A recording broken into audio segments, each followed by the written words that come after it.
Alors prenons l'exemple de la réélection de Madame Ursula von der Leyen.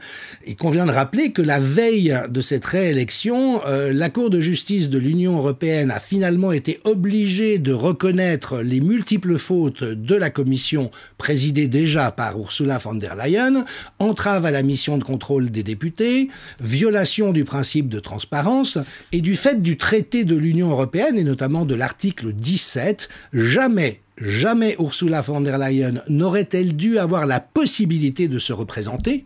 Et donc simplement en la laissant participer à l'élection, mais en plus en donnant à cette élection une issue favorable, les eurodéputés n'ont rien fait d'autre que dynamiter le traité de l'Union européenne. Et là, on est au cœur du sujet.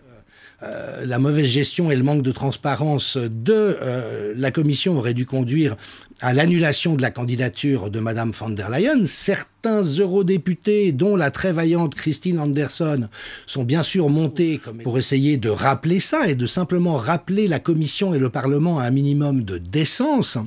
Et effectivement, elle a été réélue avec une marge confortable. Donc, je rejoins évidemment Verity France dans son appréciation. 401 députés ont vendu leur âme au diable.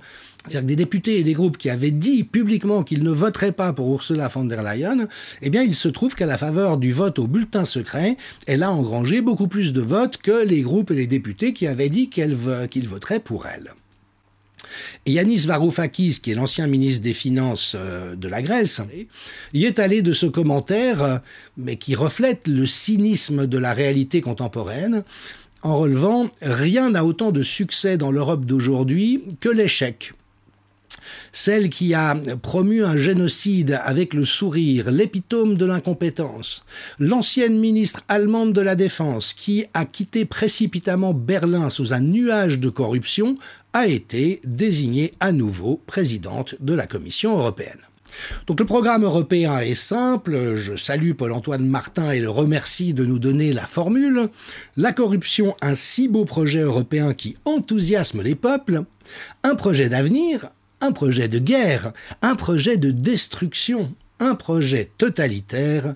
Quel bonheur! Merci l'Europe.